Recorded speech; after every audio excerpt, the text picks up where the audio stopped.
anak-anak semuanya. Hari ini kita akan belajar SPDP. Tapi sebelum kita belajar, kita berdoa terlebih dahulu agar Tuhan selalu memberkati kita dalam kita belajar dan semoga ilmu yang kita dapatkan hari ini dapat berguna bagi masa depan kita. Berdoa, mulai. Berdoa, selesai. Langsung saja untuk yang pertama, Ibu akan bahas pada tema 2, subtema 3. Ragam hias pada kain batik. Gambar dekoratif adalah gambar hiasan dari gabungan beberapa motif. Motif hias pada kain batik berbentuk hewan, tumbuhan, manusia, maupun alam. Contoh motif hias pada kain batik.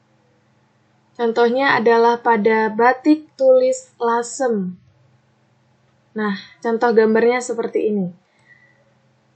Memiliki ciri khas motif bentuk tumbuhan dan bunga. Ini batik tulis lasemnya berbentuk bunga, ya. Contoh berikutnya adalah pada batik kawung. Batik kawung contohnya seperti ini. Batik kawung menggunakan bentuk geometris. Batik kawung berasal dari daerah Yogyakarta. Motif batik kawung terdapat unsur garis lengkung dan bentuknya beraturan. Motif hias berbentuk tumbuhan pada karya seni. Jenis motif hias ada 2, yaitu geometris dan non-geometris. Motif hias geometris adalah motif hias yang menggunakan unsur-unsur garis dan bidang yang disusun berulang-ulang hingga membentuk motif yang menarik. Contohnya pada batik kawung. Motif hias non-geometris adalah motif hias yang memiliki bentuk manusia, hewan, atau tumbuhan. Contohnya pada batik Buketan Pekalongan. Batik Buketan Pekalongan ini mempunyai bentuk bunga atau tumbuhan. Batik Buketan Pekalongan memiliki motif tumbuhan. Motif tumbuhan bermakna keharmonisan dan keindahan hubungan manusia dengan alam. Batik Buketan Pekalongan berasal dari daerah Pekalongan, Jawa Tengah. Unsur-unsur gambar dekoratif yang pertama adalah garis, bidang, dan warna. Maaf, ini harusnya A, B, dan C ya. Jadi ada 3 unsurnya.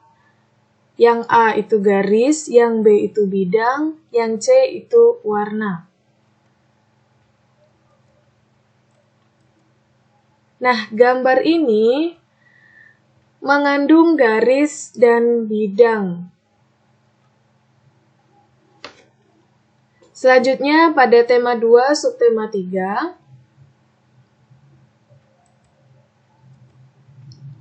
Alat mewarnai dan teknik pewarnaan. Alat untuk mewarnai itu antara lain yang pertama adalah pensil warna, krayon, cat air, dan cat minyak. Pasti kalian sudah tahu ini alatnya seperti apa bentuk-bentuknya ya. Karena Ibu yakin untuk pensil warna dan krayon kalian sering gunakan untuk mewarnai. Mungkin cat air dan cat minyak memang jarang kalian gunakan. Untuk teknik pewarnaan antara lain yang pertama adalah teknik basah dan teknik kering. Apa itu teknik basah dan teknik kering? Mari kita bahas satu persatu. Untuk yang pertama adalah teknik basah. Teknik basah adalah mewarnai dengan menggunakan air atau minyak sebagai pencampur untuk pewarna. Pewarna yang digunakan adalah cat air dan cat minyak. Alat bantunya yang digunakan adalah kuas dan palet. Lalu untuk yang kedua adalah teknik kering. Teknik kering adalah mewarnai dengan langsung menggoreskan pewarna. Pewarna yang digunakan adalah pensil warna dan krayon. Nah, selama ini kalian menggunakan teknik kering karena jika ada gambar, kalian langsung menggoreskan pewarnanya pada gambar. Nah, yang kalian gunakan adalah pasti pensil warna atau krayon. Nah, kalau menggunakan pensil warna atau krayon, berarti kalian menggunakan teknik kering, gitu ya.